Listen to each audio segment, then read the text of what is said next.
If someone had told me 3 years ago that I would be in this situation in my old age, I would have laughed in his face. In my 74 years, I, Alfred Hampton, thought I had seen enough in this life not to be surprised by human meanness. Turns out I hadn't.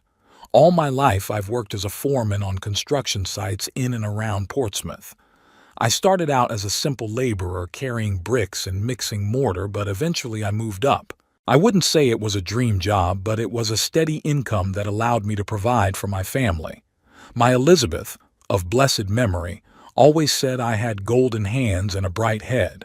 Maybe she was exaggerating, but I did have a way with money. While others squandered their earnings in pubs or at the races, I saved. While colleagues took out loans for cars they couldn't afford, I bought what I could pay for. By the time I was 50, I had accumulated a decent sum, which I started investing in real estate. First, a small apartment for rent, then a second, third. I can't say that I became a rich man, but by retirement I had several properties that brought a steady income and a solid bank account. Elizabeth didn't live to see those days. Cancer took her 5 years ago, and since then I had lived alone in our small but cozy house on the outskirts of Portsmouth. Apart from Elizabeth, I had only my daughter Frances, our only child, late and long overdue. Frances grew up a good girl, at least I thought she did. She trained as a nurse, but after the children were born, she worked as a receptionist in a private clinic. The hours were more convenient and the pay was good. Her husband Noel owned a small cleaning company. Nothing fancy, 5 employees, a couple of vans with equipment, but it was enough to live on, I guess. After Elizabeth died, I had more contact with my daughter and her family. More on my own initiative, though. Calling, offering to meet, inviting them to lunch. The grandchildren, Clive and Hazel, now teenagers, were cool to me. When they came to visit, they would stare at their phones. No respect for their elders. No, hello, Grandpa, or how are you, Grandpa? But I didn't take offense. It's that kind of generation. Frances seemed distant after her mother died. I knew it was hard for her. She loved Elizabeth very much. It seemed to me that my presence reminded her of her loss.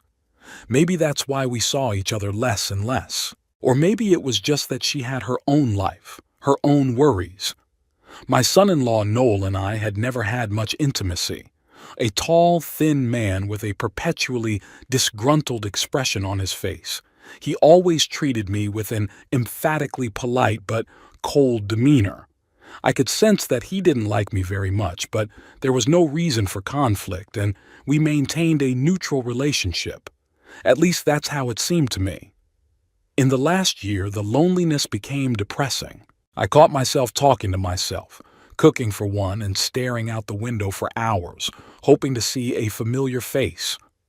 Old friends were leaving one after another, who went to the next world, who went to nursing homes, and at my age I didn't really want to make new ones. More and more often I thought that it would be good to spend the rest of my days with my family, to see my grandchildren grow up, to help my daughter. And then it hit me. I had the means to make a difference.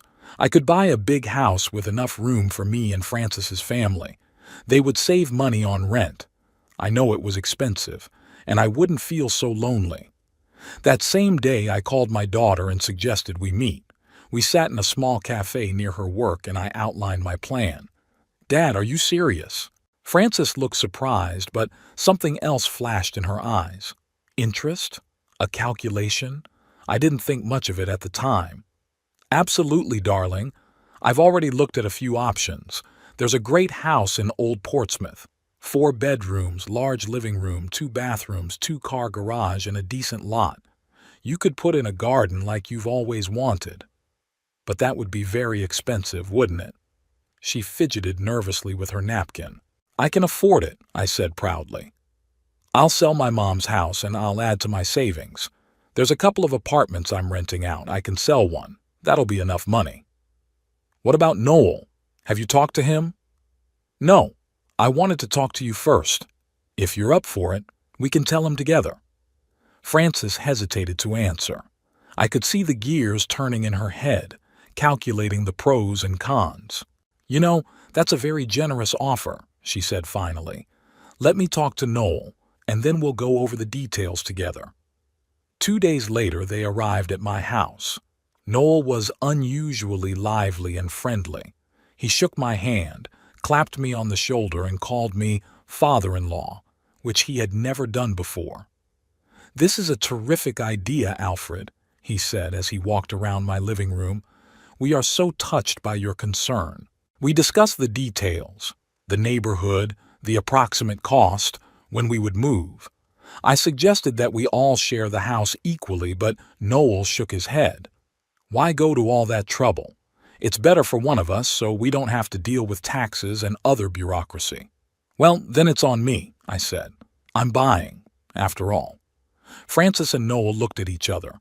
"Dad, but you're—" Francis hesitated. "I'm sorry to bring this up, but at your age, if anything happened to you, there'd be red tape, lawsuits. It's better to go straight to us," Noel said. "It'll be easier on everyone. We're family, right?" I hesitated. There was something about their insistence that made me uneasy, but on the other hand, they were right at my age. It was time to think about such things. So I agreed. It took almost 2 months to find a house. Francis, Noel, and I went through probably 24 options before we found something that suited everyone. A large Victorian house in Old Portsmouth, recently renovated but still with historic charm. I fell in love with it at first sight. High ceilings, wood floors, large windows that overlook the sea. It cost more than I had originally planned. I had to sell both of my rental apartments, but it was worth it. The transaction went smoothly. I paid full price and the house was deeded to Francis and Noel. I remember standing out front on the day we got the keys and I felt incredibly happy. I would finally have a real family again. The move was hectic, as all moves are. The movers, the boxes, the furniture, the arguments about what to put where. I got a room on the first floor, spacious, bright, with its own bathroom. Noel called it Grandpa's Wing and said I'd be more comfortable without climbing the stairs. Caring? Maybe. But I realize now that they had planned from the beginning to keep me out of their part of the house. The first few days were filled with joyful excitement. We had dinners together, discussed plans for settling in. Even the grandchildren seemed to thaw out and occasionally talk to me. I helped with minor repairs. Francis cooked my favorite meals.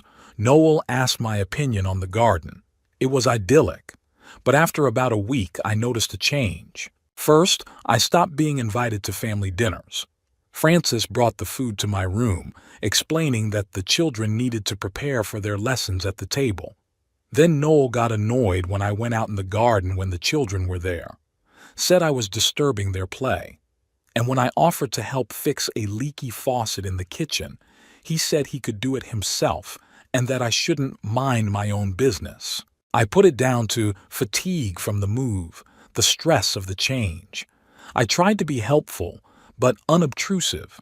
I tried not to take offense at harsh words and cold looks, but every day it became more and more obvious that they were not happy to have me in the house I had bought for them.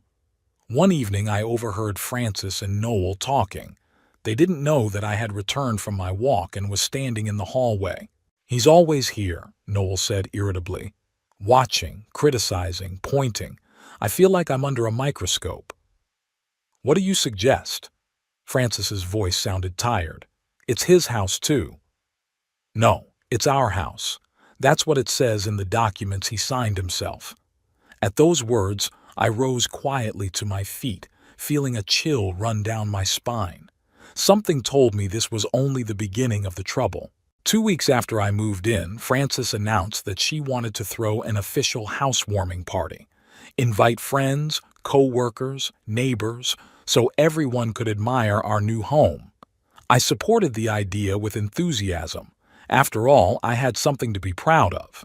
The house really did look luxurious, especially after we bought new furniture and changed the curtains. "Dad, do you mind if we schedule it for next Saturday?" Francis asked at breakfast.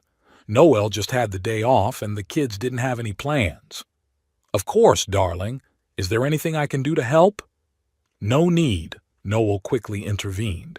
We'll organize everything. All you have to do is look nice and smile at the guests. His tone seemed condescending, but I didn't say anything.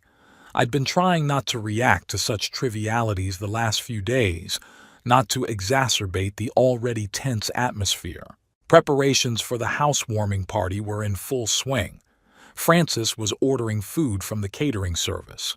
Noel was compiling the guest list and buying alcohol. Even the grandchildren were involved. Hazel was helping to decorate the house and Clive was in charge of the music. I, on the other hand, was carefully kept out of the loop. "It's for your own good, Dad," Francis said when I offered to help. "You need to conserve your strength." I felt unwanted in my own house, but I consoled myself with the thought that things would get better after the housewarming party. On the day of the party, I woke up early, full of anticipation. I put on my best suit, the dark blue one Elizabeth had given me for my 70th birthday. I combed my hair, even spritzed myself with cologne, the French cologne I saved for special occasions. By the time I left my room, the house was buzzing like a beehive. The caterers were setting up tables and arranging hors d'oeuvres. Noel was calling the shots, and Francis was running around with flowers and candles. I tried to offer to help, but Noel just waved me away. "Alfred, you'll only get in the way.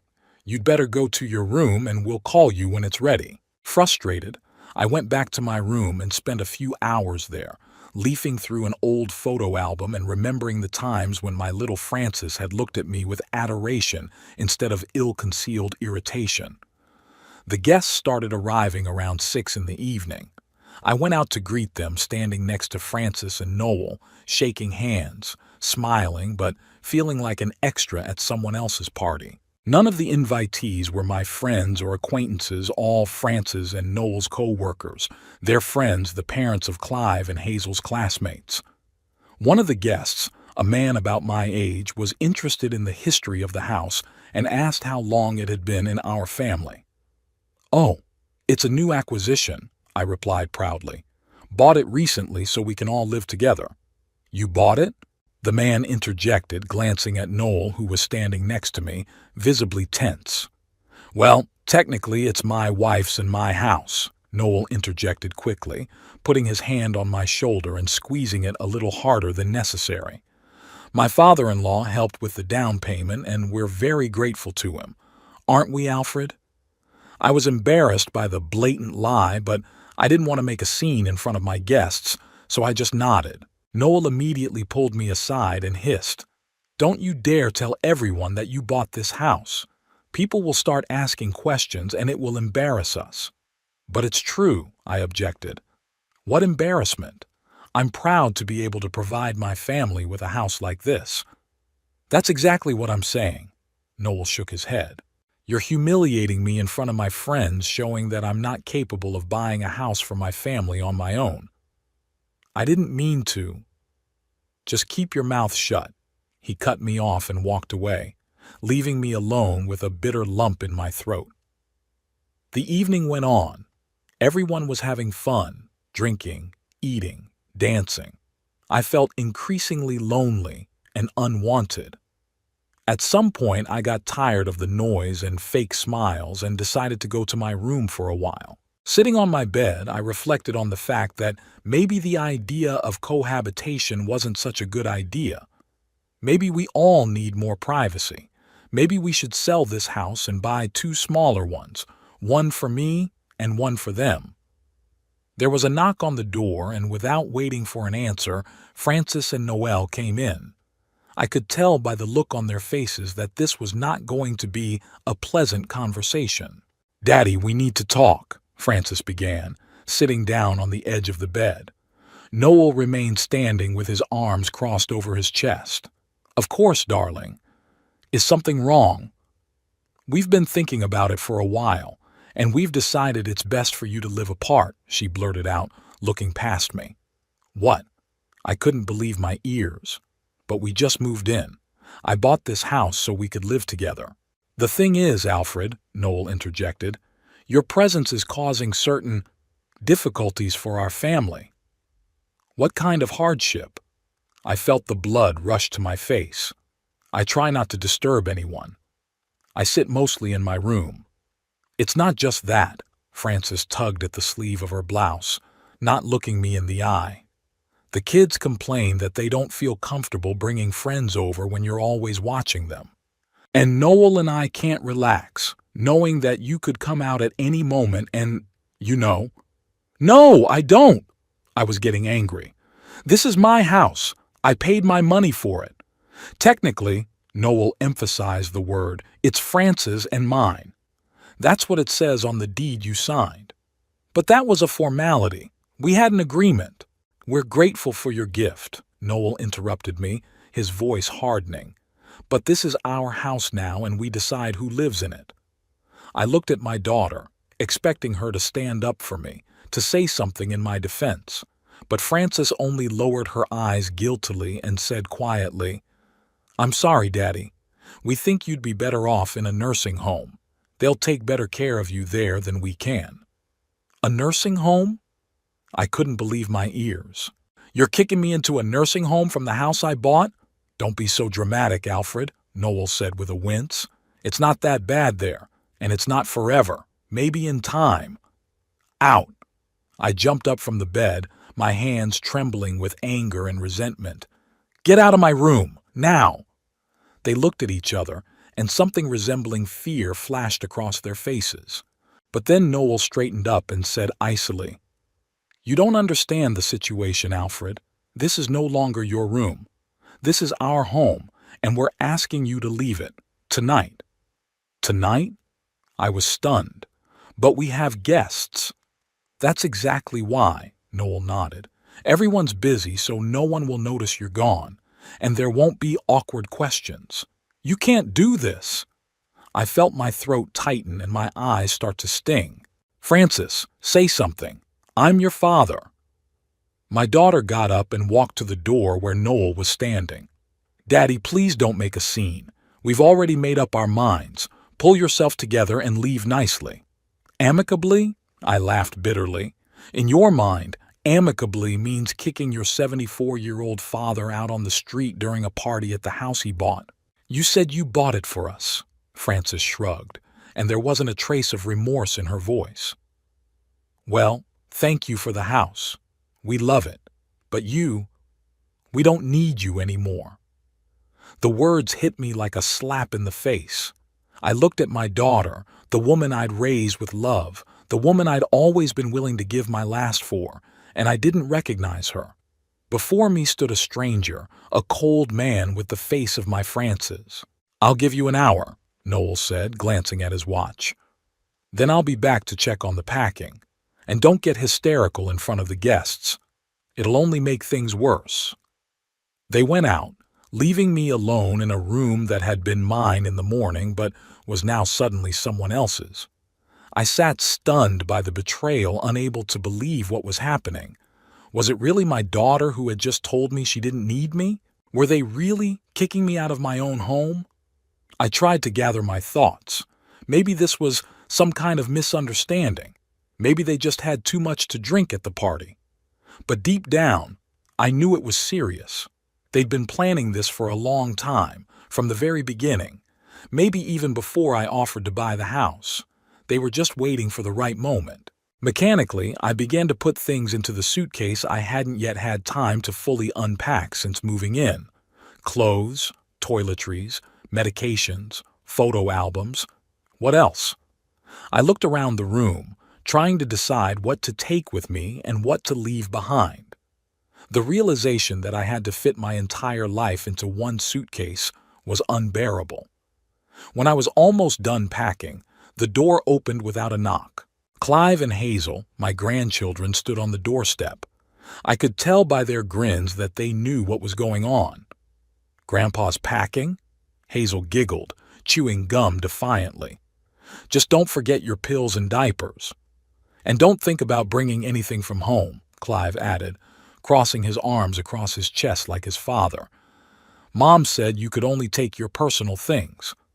I looked at them and didn't recognize them. When had these children I loved so much turned into such callous, cruel people? Who taught them to treat old people like that? "Does your mother know you're here?" I asked, trying to maintain my dignity. "Why? Are you going to complain?" Clive grinned. "She's busy with guests. We thought we'd check to see if you were carrying anything extra. Get out now." My voice shook with resentment and anger. I'm not helpless enough to tolerate such an attitude from my own grandchildren. "Wow, Grandpa's mad." Hazel made a frightened face and then laughed. "All right, we'll go. Just hurry up. Daddy said he called you a cab. It'll be here in 15 minutes. They left, leaving the door open, and I could hear them laughing in the hallway. Noel kept his word. He showed up at the door exactly an hour later. "Are you ready?" he asked in a businesslike tone, as if I were going on vacation, not being driven out of my own home. "And if I'm not?" I tried to find some sympathy in his eyes, but all I saw was cold calculation. "Then I'll have to ask some of the guests to help you." "Speed up the process," he smiled, but the smile didn't touch his eyes. "I'm sure you don't want public humiliation." I zipped up my suitcase in silence. It was better to leave with some dignity than to be thrown out in front of strangers. "The cab's waiting." Noel glanced at his watch. "I'll walk you to the door." "And Frances?" I was still hoping my daughter would come to her senses, that this was some cruel misunderstanding. "She's busy with her guests," Noel said, "and she shouldn't be disturbed. She's upset enough about this situation." I wanted to say something else, but I realized it was useless. I grabbed my suitcase and followed Noel. As I passed the living room where the guests were having fun, I saw Frances. She was laughing at someone's joke, holding a glass of champagne in her hand. Our eyes met, and for a moment her smile faded, but then she turned away and continued the conversation as if she hadn't noticed me. That was the last straw. I felt something inside me break completely. My daughter, my flesh and blood, hadn't just kicked me out of the house. She hadn't even found the strength to say goodbye. Noel opened the front door and I stepped out into the cool evening. There was indeed a cab at the curb. "Where can I take you?" the driver asked as I got into the back seat. I realized I didn't know the answer to that question. I didn't have a home anymore. "Any hotel nearby?" I said, feeling the traitorous tears come to my eyes. The cab started, and I looked back at the house I'd thought I owned that morning. Through the big windows, I could see the party. People were dancing, laughing, raising their glasses. None of them had even noticed that the owner of the house, the one who had paid for all this splendor, had just been banished as an unwanted thing. In that moment, I swore to myself that I would never let them use me again. Never again would I reach out to those who had so ruthlessly pushed me away, even if they begged, even if their lives depended on it. The Harbor View Hotel didn't live up to its name.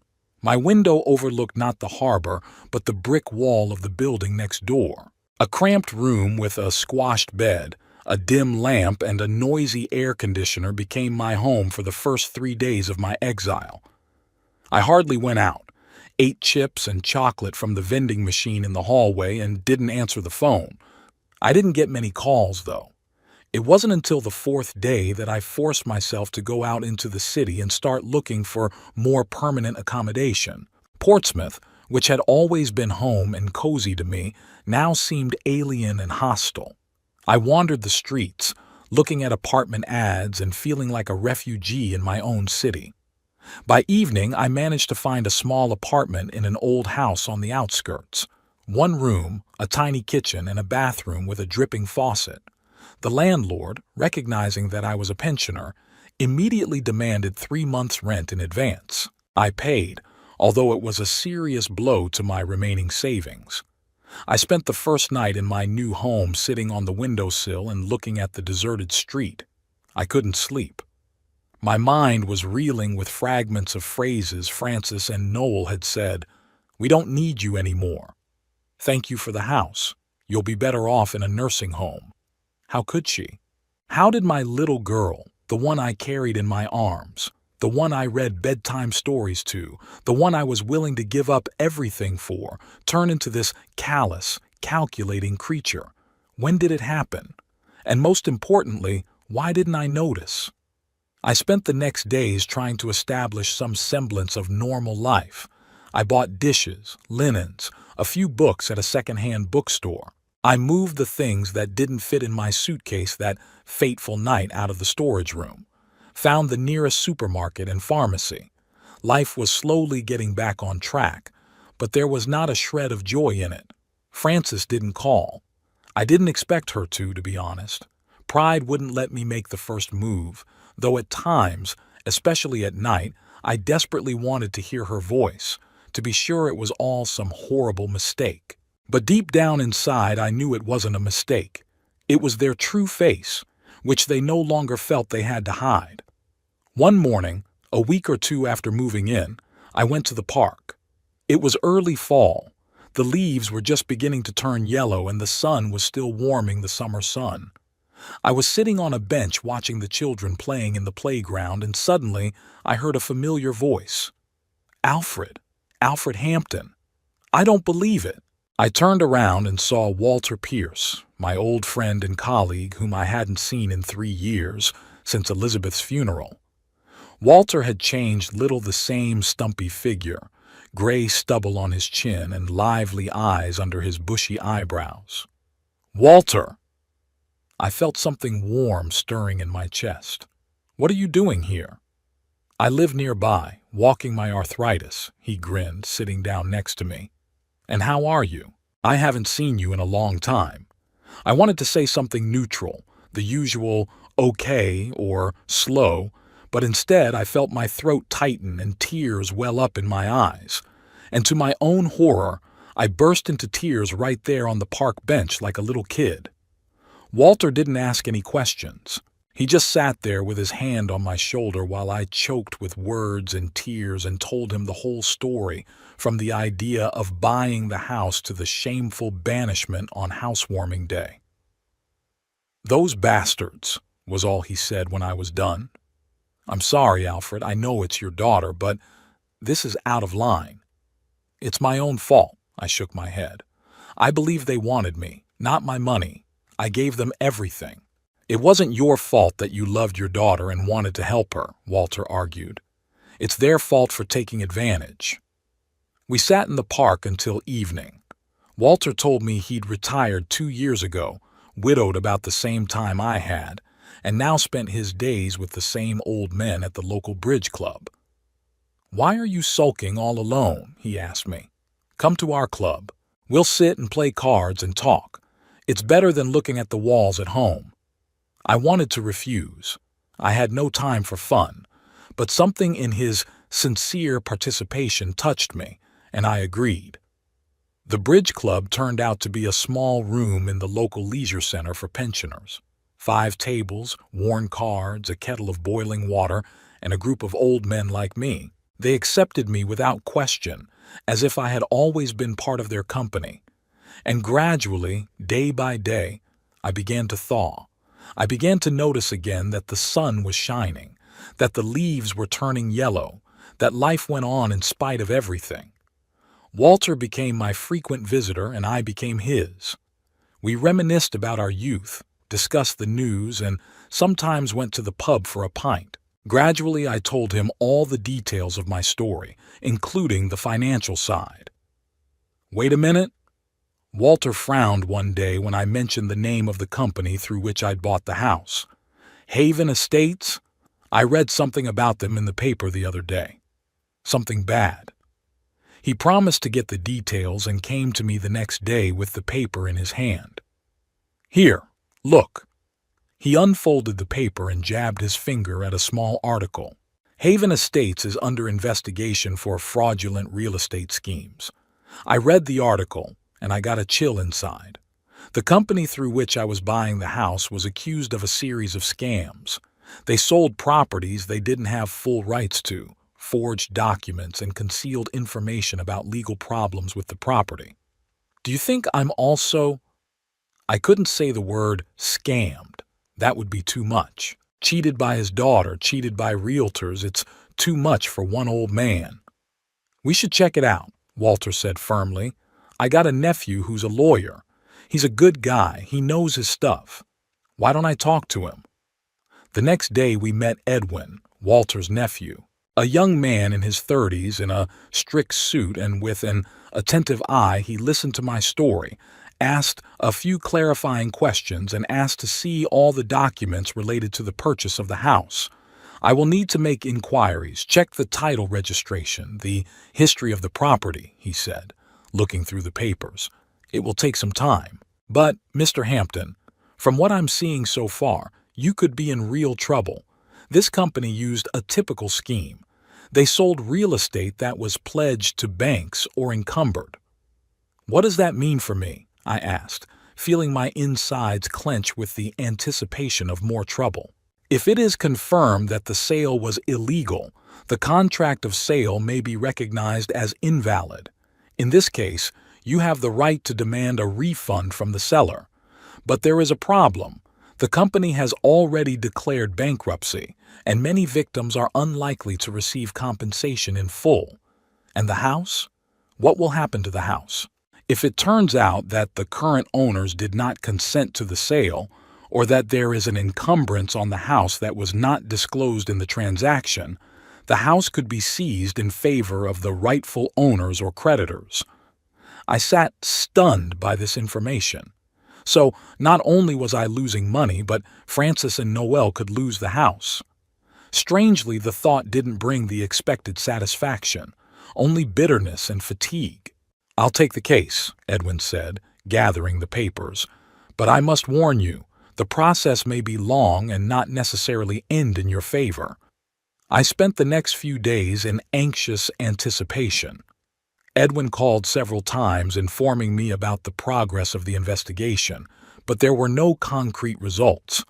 I tried to distract myself by going to the club, walking with Walter, even taking a computer course at the local library. But my thoughts kept returning to home and my daughter's betrayal. And then, exactly 7 days after my meeting with Edwin, something happened that I was both expecting and dreading. My phone rang and Francis's name popped up on the screen. I stared at the screen for a long moment, hesitant to answer.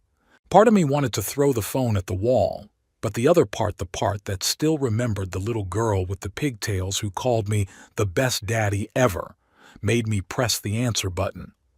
Daddy! Francis's voice sounded scared and broken, like she was crying. Daddy, are you there?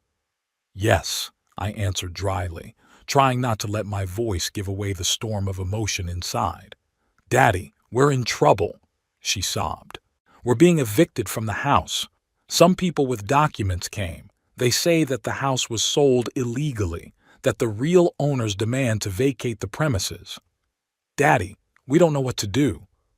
I was silent, trying to make sense of what I'd heard. So Edwin was right. The house had indeed been sold illegally. Daddy, are you listening? Francis's voice had a note of irritation in it. We've been given 3 days to evict. 3 days. Where are we going to go with the kids? What does Noel say? I asked, surprised at my own calmness. He's in a panic. He says it's some kind of mistake that he's going to sue, but we don't have money for a good lawyer. Dad, you have to help us. Have to. That word hit me like a slap in the face. After everything they've done, she says I owe them something? What exactly can I do to help, Francis? I asked, and my voice sounded like a stranger's. Money, of course. There was something demanding in her tone. We need to rent a place, hire a lawyer, and also, maybe you could talk to these people. You know about real estate, you have connections. I listened to her and I couldn't believe my ears. Not a word of apology, not a hint of remorse. Just demands and the expectation that I would, as always, come to the rescue. Francis, I said slowly, feeling a wave of anger rising inside me. Do you remember what you said to me on housewarming day? What? She seemed confused. What did you mean? You said, thanks for the house, but we don't need you anymore. Remember? Daddy, this is no time for old grudges. She sounded hysterical. "We're in the middle of a disaster." "You're having a disaster?" I felt something breaking inside of me. "And when you kicked me out of the house I bought with my own money, wasn't that a disaster? When I slept in a cheap hotel, not knowing where to go, wasn't that a disaster?"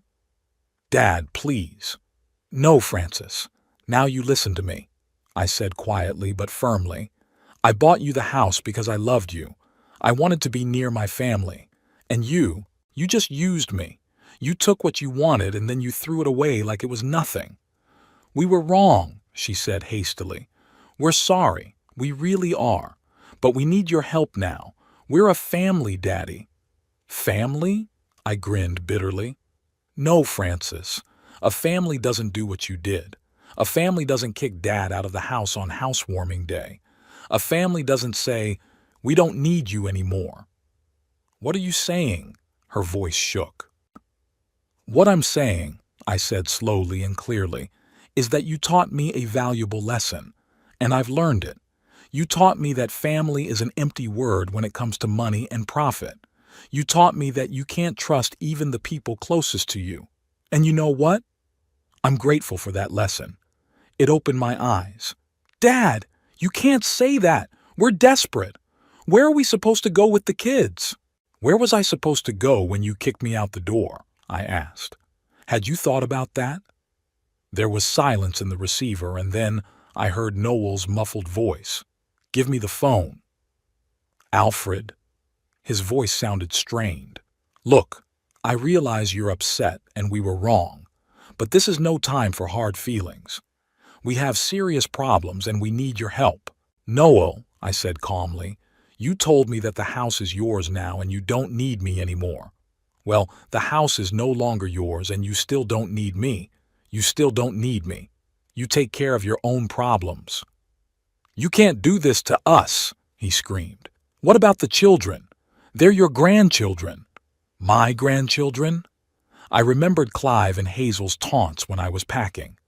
"No, Noel, they're your children. You raised them. You're responsible for them." "Is that your final word?" I could hear the fury in his voice. "Yes," I said firmly. "This is my last word." I pressed the disconnect button and sat for a while staring at the faded screen of the phone. Strangely, I felt no gloating or satisfaction, only fatigue and emptiness. The phone rang again. "Francis." I didn't answer it. Then it rang again, and again. After the fifth ring, I muted it and put the phone on the table. I went to the window and stared out at the street for a long time, lit by the evening lights. Somewhere out there, in the big house I'd bought with my own money, my daughter and her family were packing up, preparing to move out. Was I supposed to feel pity? I probably should have, but I didn't. Perhaps they were right to kick me out. Perhaps I really had become a callous old man, incapable of empathy. Or maybe they were the ones who'd made me that way. The phone on the desk vibrated again. A message came in. I didn't bother to read it. Whatever it was, pleas, threats, accusations, I knew I wouldn't change my mind. For the first time in a long time, I felt free. Free from illusions, from obligations, from false hopes. They no longer had power over me. I made tea, turned on the radio, and sat in the old armchair listening to jazz. Tomorrow I'd have to call Edwin, get the details of the house situation. Maybe there's a chance of getting at least some of the money back. And if not, well, I'd been through worse. The phone vibrated again. This time it was Walter. I answered it. "Alfred, how are you? I just heard the news about Haven Estates. They've started the process of evicting everyone who bought distressed properties from them." "I know," I said. "Francis just called. Asked for help." "I?" Walter sounded worried. I said no. There was a pause, and I waited for a judgment, an exhortation, a reminder that blood was not water. But instead, Walter simply said, "I understand. Do you want me to come over? Sit and have a drink?" "Come," I said, feeling the tension of the last few hours begin to ease. "Just don't talk to me about family values. I'm allergic to the subject." "All right," Walter grinned. I'll be there in 20 minutes. And, Alfred, you did the right thing. You can't let people take advantage of you, even if they are your family. I hung up the phone and leaned back in my chair. The phone vibrated again. Another message from Francis. I knew I'd have to read them all sooner or later, but not today.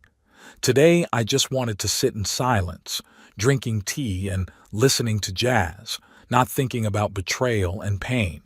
Walter didn't stay up late. At our age, an early bedtime is no longer a bliss, but a necessity.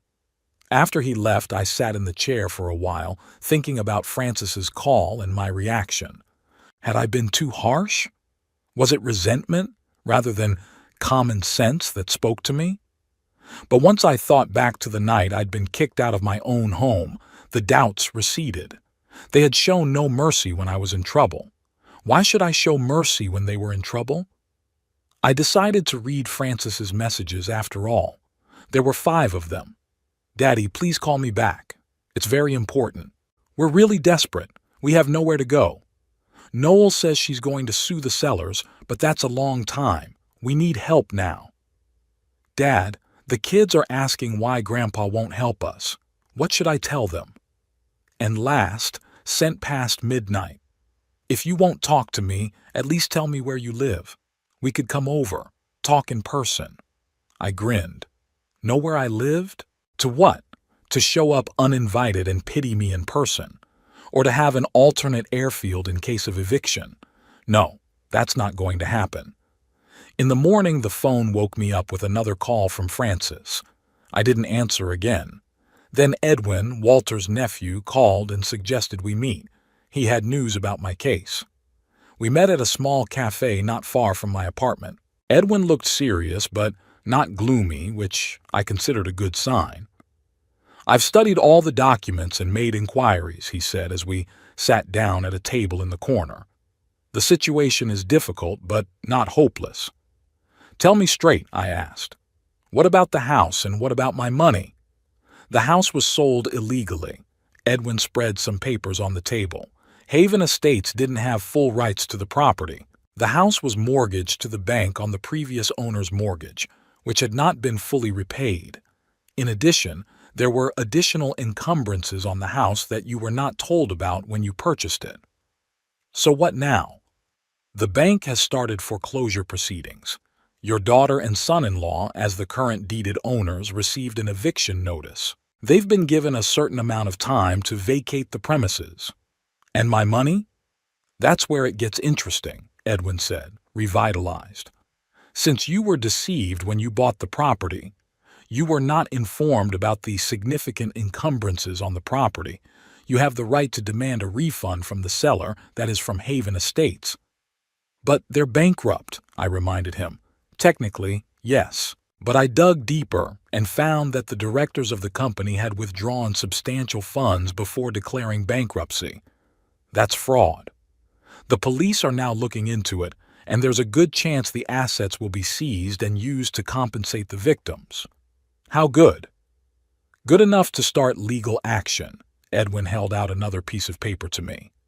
I've prepared a statement of claim on your behalf. If you sign it, we can file it today. I read the document carefully. Everything was well written and clear, even to me, who was far from legal subtleties. What about Francis and Noel? I asked, raising my eyes from the paper. Can they claim compensation too? Edwin shook his head. That's just it, no. You're the buyer on the deed, but they're the owners. You can claim your money back as a victim of fraud. They can only contest the eviction, but the chances of success are minimal, given that the bank has the full right to foreclose. So I could get my money back and they would be left with nothing? I clarified, feeling a strange mix of emotions. Theoretically, yes, Edwin nodded. But you have to realize that the process of getting your money back can be long, and it's not certain that we'll be able to recover the full amount. I signed the statement of claim and a few other documents that Edwin had prepared.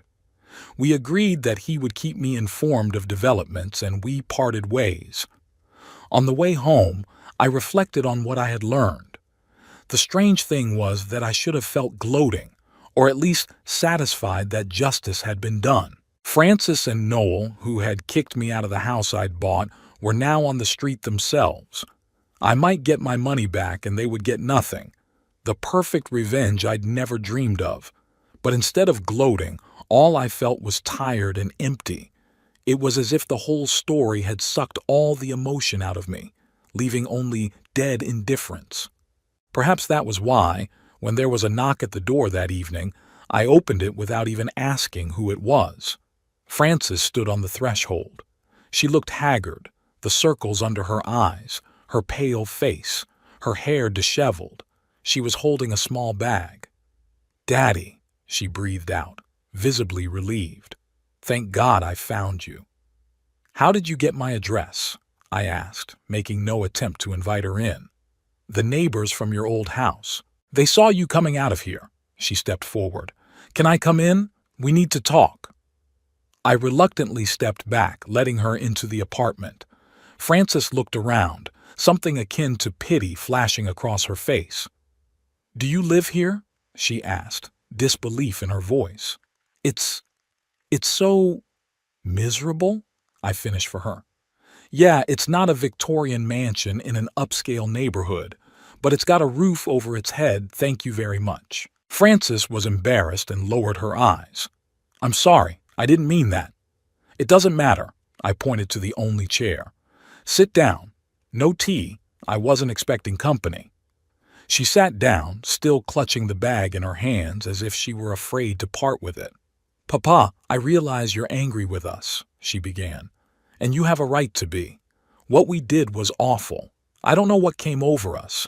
I guess we just, gave in to greed. Big house, upscale neighborhood. We felt like we were different people, and we thought we could start a new life. Without no past." "And I was part of that past," I said. "Yes," she lowered her head. "It's unforgivable, I know, but we're in a desperate situation right now. We're being evicted the day after tomorrow. We don't have the money to rent a new place. Noel's lost some important clients. Things aren't going well at the company. We don't know where to go. And you came to me." I crossed my arms over my chest. "The man you kicked out of his own house. Don't you find that ironic?" "I do," she said quietly, "but we don't have a choice. I'm not asking for me, Dad. I'm asking for the children.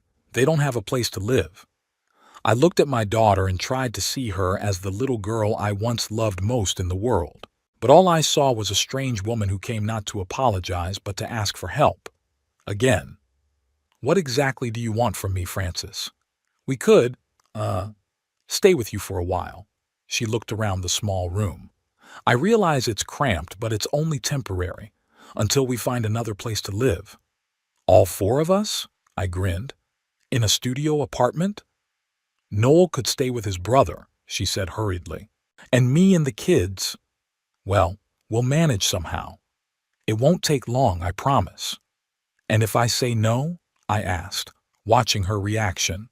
Frances turned even paler. "Daddy, please don't say no. We're really sorry for what we did. It was horrible, unforgivable. But don't punish the children for our mistakes." "Children?" I remembered Clive and Hazel laughing at me when I was packing. The same ones who made fun of me when you kicked me out of the house. They're old enough to know what they're doing, and old enough to take responsibility for their actions. "They were wrong," Frances lowered her head, "but they were just imitating Noel and me. It's our fault. We set a bad example for them." I stayed silent, staring at the woman in front of me. She did look remorseful, or just desperate. It's hard to say, probably both. "I talked to my lawyer today," I said, changing the subject. "He thinks I have a good chance of recovering the money I spent on the house." "Really?" Frances's eyes lit up with hope. "Then we can—" "Not a we, Frances," I shook my head. I can get my money back because I was duped into buying it. And you and Noel, as formal owners of the house, have no right to compensation. You'll just be evicted." "But that's not fair," she exclaimed. "The house was bought with your money, but for us." Was it fair to kick me out of this house? I parried. Was it fair to say you didn't need me anymore after I gave you everything I had? Frances was silent, her head down. You know, I continued after a pause, I've been thinking about a lot of things these weeks, and I have come to the conclusion that you have taught me a very valuable lesson. You've shown me that in this world everyone has to take care of himself first, that family ties mean nothing when it comes to profit, that you can't trust even the closest of people, and I'm grateful for that lesson. Daddy, we were wrong, Frances said quietly. We gave in to temptation, but that doesn't mean the whole world is like that. Please don't become cynical because of our mistake. Cynical? I shook my head. No, Frances. I've just become a realist. And as a realist, I see that you came to me not because you're remorseful, but because you have nowhere else to go. Not because you love me, but because you need my help. And you know what? I'm not buying it anymore. What are you saying? There's fear in her voice. I'm saying I won't let you live in my place, I replied calmly. I won't give you money for rent. I won't solve your problems. You're the ones who created this situation, and you're the ones who have to deal with it. Daddy, you can't do this. Tears welled up in her eyes. We're your family. Family? I grinned bitterly. No, Frances. You stopped being my family the moment you kicked me out the door. Family doesn't do what you did. We were wrong. She was practically screaming. People make mistakes. Haven't you ever made a mistake? Of course I've made mistakes, I nodded. My biggest mistake was letting you guys do too much forgiveness, giving too much without asking for anything in return. But I won't make that mistake again. Frances looked at me with horror as if she saw not her father but a monster. You've changed, she whispered. Yes, I agreed. I have changed. You've changed me. And you know what? I like this new version of me, the one that doesn't let herself be used, the one that values herself more than her ungrateful relatives. So what do? There was desperation in her voice. The same thing I did when you kicked me out, I shrugged. Find a place to live, save money, work more, make it on our own. We don't even have money for a down payment on rent. I didn't have any when I moved out of the hotel, I reminded him. But I made it, and so will you. Noel has a company. You have a job. You have 2 almost grown children who can work part-time. You're not going to end up on the street. You're cruel. Frances shook her head. I don't recognize you. No, Frances. I looked her straight in the eye. You were cruel when you kicked the old man out of his own house, when you told him he was no longer needed, when you made him pack up his things to the taunts of his own grandchildren. I'm just being fair. I'm giving you what you deserve, no more, no less. She stood up, clutching the bag so tight her knuckles turned white. So this is your last word? You won't help us? I won't, I said firmly. And you can tell Noel that if he tries to come in here and threaten me like he did last time, I'll call the police. I'm not a helpless old man who can be intimidated anymore. Frances headed for the door but stopped on the threshold and turned around. You know, Dad, I understand your resentment, I really do. But what you're doing right now is revenge, and revenge never brings relief. It only eats away at the soul. Thanks for the moral lesson, I grinned. I wish you'd remembered it when you kicked me out of the house. She didn't say anything, but shut the door quietly behind her. I sat in the chair, staring at the closed door, trying to sort out my feelings. I expected to feel satisfaction or even triumph when I turned Frances down, but instead I felt only emptiness and a strange tugging pain somewhere in my chest. Maybe she was right. Perhaps this really was revenge, not justice. But wasn't I entitled to that revenge, after all they had done? I remembered Frances's face as she left. Despair, fear, disappointment, and something else, realization. The realization that she had truly lost her father the day she kicked me out of the house. Not physically, emotionally. She killed something important in me, something that made me her father. And today, she finally realized it. The next morning, I got a call from Edwin. He said that the statement of claim had been accepted and the case would be expedited, given the many people affected. He also said that the police had arrested the directors of Haven Estates and frozen their accounts, increasing the chances of recovering the money. What about the house? I asked. Had the eviction already started? Yes, Edwin confirmed. The bank had started the procedure. All the current tenants have been given a certain period of time to vacate the premises. In the case of your daughter and son-in-law, it's, let me see, the day after tomorrow. And what happens if they don't move out?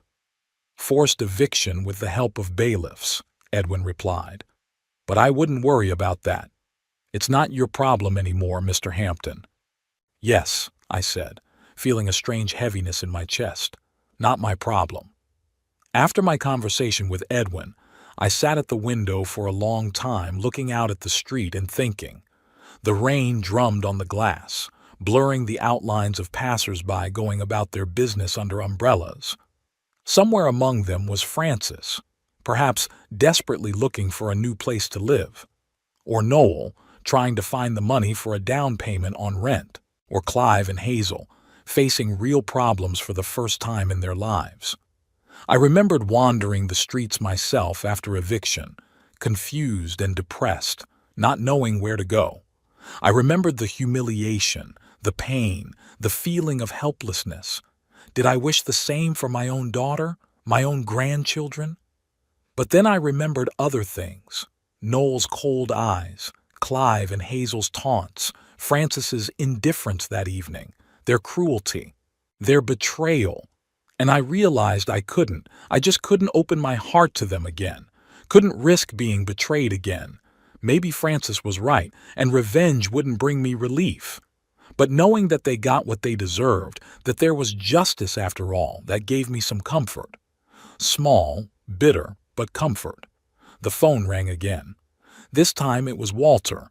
Hello, old boy. His voice sounded cheerful. How are you? Edwin said things were moving along. Yeah, I guess so, I answered. Frances came by yesterday.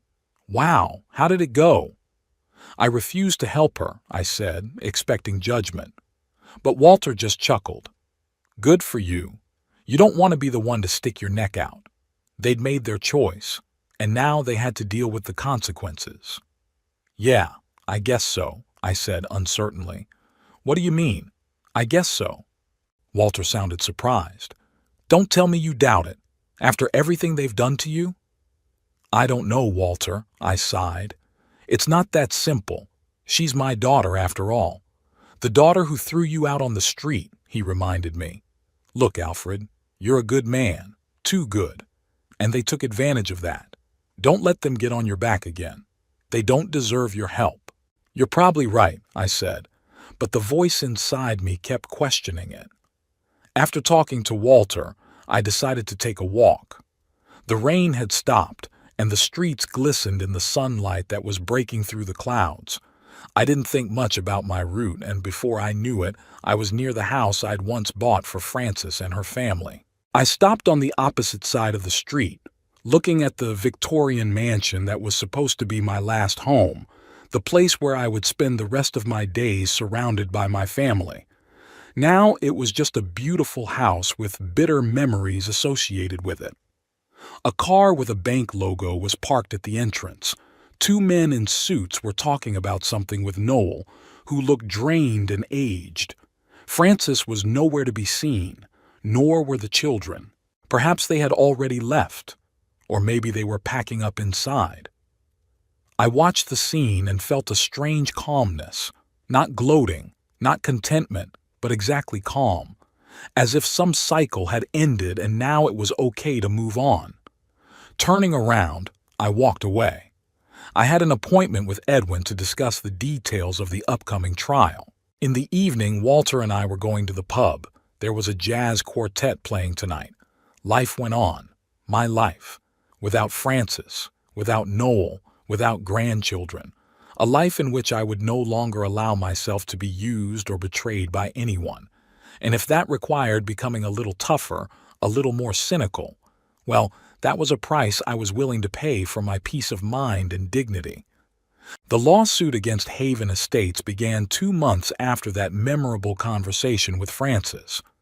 All the while, I was living my new life, going to the bridge club, hanging out with Walter, even signing up for a watercolor painting class at the local senior center. I never thought I had any artistic ability in me before, but it turned out that painting was calming and helped organize my thoughts. I knew very little about Frances and her family. Walter had mentioned seeing them at the supermarket once. They looked gaunt and haggard. He said they had rented a small apartment in a not-so-wealthy part of town. I listened to this information without much emotion. Something inside me finally closed in on them, as if a heavy door had slammed shut. The trial was held in the Portsmouth City Courthouse, a massive Victorian structure with columns and a wide staircase. I was only one of many victims, though I had lost perhaps the most, almost all of my life savings. Edwin prepared me for the trial, explaining that I would need to testify about how the transaction had gone down, whether I was aware of title issues, whether I had been warned of the risks. I was nervous before speaking, but when it was my turn and I stood before the judge, I found myself speaking clearly and confidently. Perhaps age and life experience were finally starting to take their toll. I had seen only a glimpse of the defendants themselves, the directors of Haven Estates. 3 men in expensive suits with groomed faces and confident smiles, which, however, faded by the end of the first day of the trial, when the prosecutor presented evidence of their fraudulent scheme. The trial lasted a week. Every day I went to court, sat on the witness bench, and listened to the stories of other victims. An elderly couple who had lost money they had set aside for medical treatment. A young family who had invested their inheritance in a house. An entrepreneur who had invested the proceeds from the sale of his business in real estate. Everyone had their own tragedy, their own pain, but the common denominator, they trusted the fraudsters and lost everything. On the 7th day, the court ruled. The directors of Haven Estates were found guilty of fraud and sentenced to prison terms. Their personal assets were seized and were to go towards compensating the victims. "It's a victory, Mr. Hampton," Edwin said as we left the courthouse. "Full compensation is unlikely, of course, but you should get a significant portion of your funds back." "How long will that take?" I asked. "It's hard to say for sure," he shrugged. "The seized assets will have to be realized. Then the funds will have to be distributed among the victims in proportion to their losses. It could take a month. It could take 6 months." "I see," I nodded. "Well, I'll wait." I had to wait for 3 months. All this time I continued to live in my small rented apartment, gradually getting used to the new reality. The strange thing was that I began to find pleasure in simple things I hadn't noticed before. In morning coffee on the tiny balcony, in conversations with neighbors, in long walks along the waterfront with Walter. Life without family obligations, without having to conform to anyone else's expectations, was surprisingly free and easy. One such day, as Walter and I were returning from a walk, I noticed a familiar figure in the driveway of my house. Noel. He was standing there, shuffling from foot to foot, clearly nervous. When he saw us, he straightened up and put a smile on his face. "Alfred, what a meeting! Not so coincidental, I suppose," I said dryly. "You were obviously expecting me." "Yes, I was," he stammered, glancing at Walter. "I wanted to talk to you. Alone, if I may." "This is my friend Walter," I gestured toward my companion. "I have no secrets from him. Talk in front of him or don't talk at all." Noel was clearly unhappy, but he had no choice. "All right," he sighed. "I've come to apologize for what we did to you. It was wrong." "Wrong?" I chuckled. Interesting choice of word. I'd say mean, cruel, inhumane. But wrong works too if that's what you're comfortable with. Noel blushed but continued. "Francis and I thought a lot about it. We've realized how horribly we've done to you. And we want to make it right. Start over." "Why?" I asked you directly. Why would you do that? You're our family, he said with his hands as if that explained everything. Francis misses you. So do the kids. We want to reconnect. You do? I looked him straight in the eye.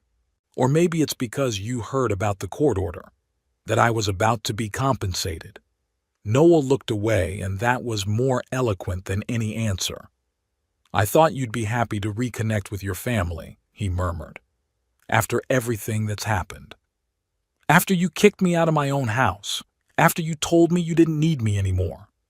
After you made me pack my bags to the taunts of your own grandchildren. I shook my head. No, Noel, I'm not happy, and I won't be, ever. People make mistakes. He tried to make his voice sound convincing. We all deserve a second chance. You didn't come for a second chance. I looked at him without anger, but without pity. You came for my money, again. That's not true. He tried to act outraged, but it was unconvincing. How are you doing, Noel? I asked, changing the subject. How's the business? How's the new place? He was visibly shrinking. Not great, to be honest. Lost some big clients, had to lay off some employees, and the apartment. Well, it's not what we're used to, of course. I see, I nodded. And you've decided that I'm your ticket back to a comfortable life? That I'm going to open my wallet again and save you? We're a family, he repeated stubbornly. A family is supposed to support each other in times of need. Family? I laughed, but it was a bitter laugh. No, Noel. You stopped being my family the moment you kicked me out the door. That's not what family does. What should I tell Francis? He asked after a pause. Nothing, I shrugged. Or the truth. That I don't believe what you say anymore. That I want nothing to do with you. That I'd learned a valuable lesson from you, that I should think of myself first. You can't just cut us out of your life. I could hear the desperation in his voice. Frances is your daughter. Clive and Hazel are your grandchildren. I can, I said calmly, and I already have. Now, if you'll excuse me, I have to go. I walked around him and headed for the driveway. Walter followed me, giving Noel a look of blatant contempt. You're going to regret this, Noel shouted after me. When you're alone in your old age, you'll remember this conversation. I turned around. I'm already alone, Noel, and you know what? That's not a bad thing. At least I know for sure there are no traitors around me. With those words, I walked into the entryway, leaving him standing outside. You're hard on him, Walter said as we walked up the stairs. What else could it be? I shrugged. He didn't come to make peace. He came for the money. Do you think Frances will come too? She will, I nodded. As soon as she realizes that Noel didn't work through her. She's always been more stubborn and persistent than him. I was right. 3 days after Noel's visit, I met Frances outside the bank. She was obviously waiting for me, and when I left the building, she came running toward me. Daddy. She tried to hug me, but I pulled away. I'm so happy to see you. Really? I looked at her questioningly. Is that why you waited for me at the bank instead of coming home? I didn't know if you would accept me. She lowered her eyes. After you spoke to Noel. So he did tell you about our conversation, I said, and you decided to try your luck on your own? Dad, please, she touched my arm. Let's just talk. Somewhere in a cafe, quietly. I hesitated. Part of me wanted to just leave, but the other part of me, the part that still remembered the little girl with the pigtails, demanded to listen. Okay, I finally said. But just a conversation, nothing more. We went into a small cafe nearby and sat at a table by the window. Frances ordered tea, and I ordered coffee. We sat in silence for a while, looking at each other. She looked tired and gaunt, with shadows under her eyes and new wrinkles at the corners of her mouth. How are you? She finally asked. I'm fine, I said briefly. And you? Honestly? Not really, she sighed. Since the eviction, everything's been a mess. Noel's losing clients. I'm working part-time to make ends meet. Clive dropped out of school. Got involved with some company. Hazel's withdrawn, barely speaks. I'm sorry to hear that, I said, and it wasn't a lie. I was sorry. Not for them specifically, but for the situation as a whole. Sorry that things had turned out this way. Sorry that we're sitting here like strangers right now.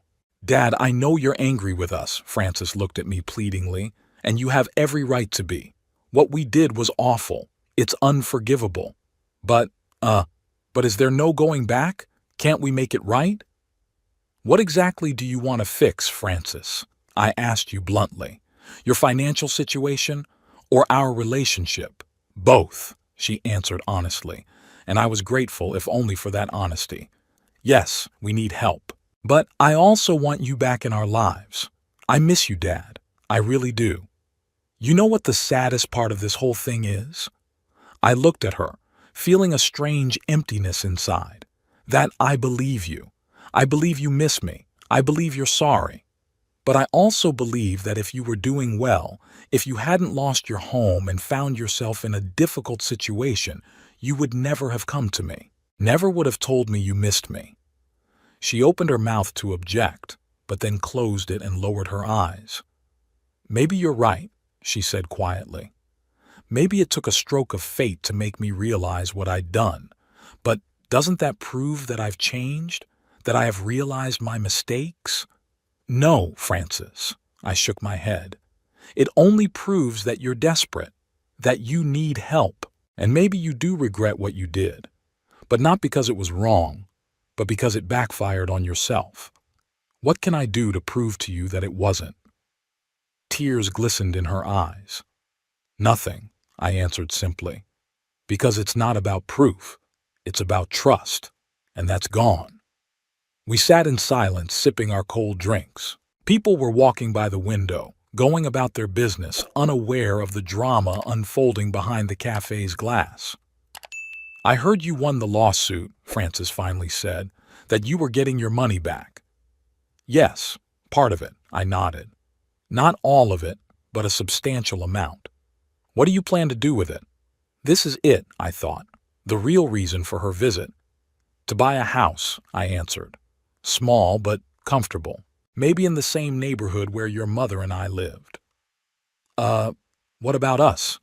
She hesitated, but decided to ask. Could you help us get back on our feet? Not for Noel or me, for the kids. I stared at her for a long moment, trying to find some of the feeling that had made me rush to her aid before, but there was none, only fatigue and disappointment.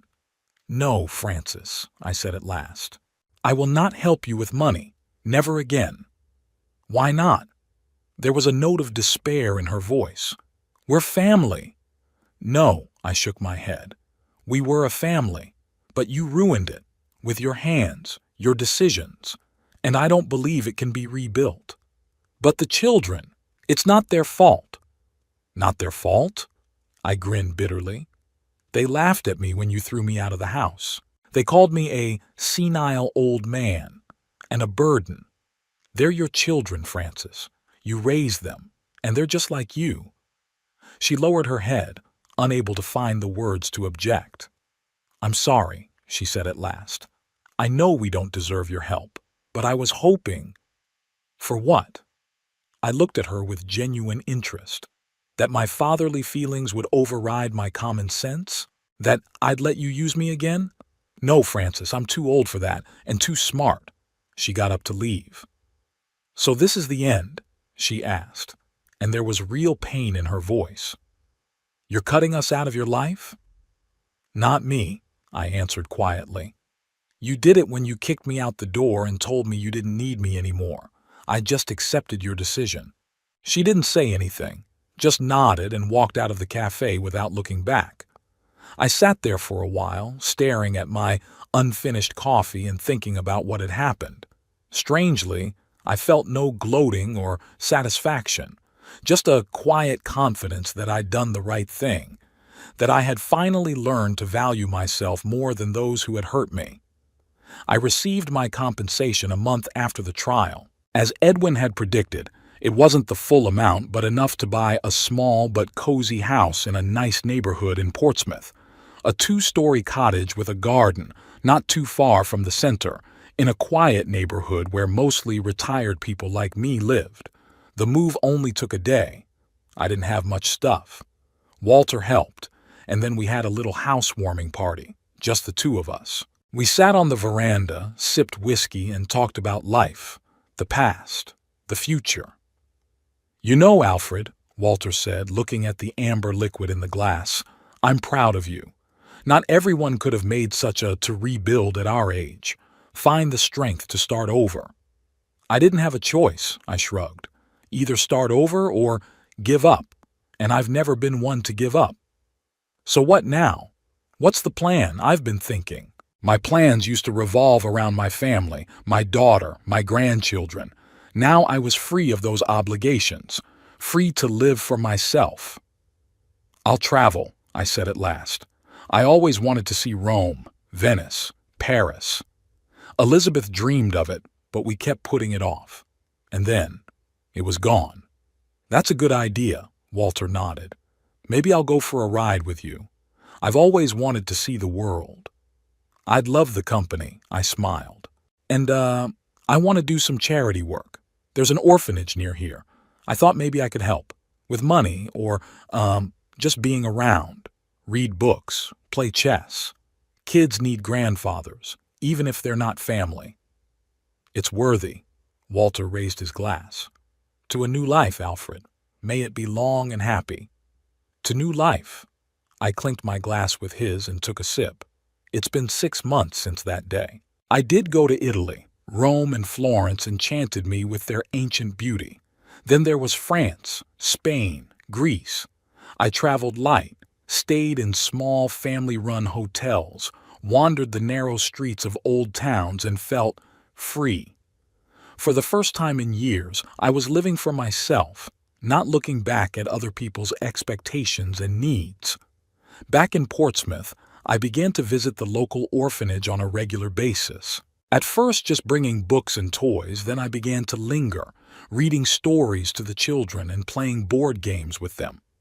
Gradually I became Grandpa Alfred for them, not a relative, but close. Someone who will always listen, help, support. Someone who would never betray. I heard little about Frances and her family. Walter occasionally brought news. Noel lost his business, took a job at a car wash. Frances had been fired from the clinic and was moonlighting as a cleaner. Clive dropped out of school for good, got involved with a bad company. Hazel, the only one of the group, seemed to have taken the plunge. She got a job in a supermarket and was studying at night. I listened to the news with sympathy, but with no desire to intervene. They had made their choices, now they were living with the consequences. And so was I. Sometimes, sitting in my garden in the evening and looking up at the stars, I thought about how strange things had turned out. Lost illusions but gained clarity. Lost the past but gained the future. And you know what? I had no regrets. Not buying that ill-fated house, not betraying Frances, not turning my back on them. Each of those steps led me to where I am now, a quiet, dignified life filled with meaning and joy. Family is not just about blood ties. It is respect, trust, love. And if blood relatives are not capable of that, then they are not family. They're just people you happen to be genetically linked to. My real family was Walter, the kids at the orphanage, the neighbors we had weekend barbecues with, the bridge club members I spent evenings with over cards and conversation. People who appreciated me for who I was, not for what I could give them. One day, on my way back from the store, I saw Frances on the opposite side of the street. She noticed me, stopped, as if she wanted to approach me. I nodded at her. No anger, no offense, just a sign that I saw her. She hesitated a moment, then nodded back and moved on. That silent exchange of nods was our last conversation. I wasn't looking to see her or any of her family, and they seemed to have finally realized there was nothing more to expect from me. And that was the right thing to do. Sometimes, in order to move forward, you have to leave the past behind, even if that past is your own flesh and blood. I learned to live for myself. I learned to appreciate every day, every moment. I learned to find joy in the little things, a cup of morning coffee, roses blooming in the garden, the laughter of the children at the orphanage, long conversations with Walter. And you know what? I was happy, really happy, maybe for the first time in years. Who would have thought that betraying my daughter would eventually lead me to happiness? Life really is full of irony, and lessons we're not always ready to hear. But I have heard them, and I'm grateful for it. Even if the path to that realization was painful and difficult. I am Alfred Hampton, 75 years old, and I am finally living the life I was always meant to live, with dignity, with joy, with love for myself and the world around me. Without illusions, without false obligations, without those who saw in me only a source of money and comfort. And you know what? It's a beautiful life. It really is.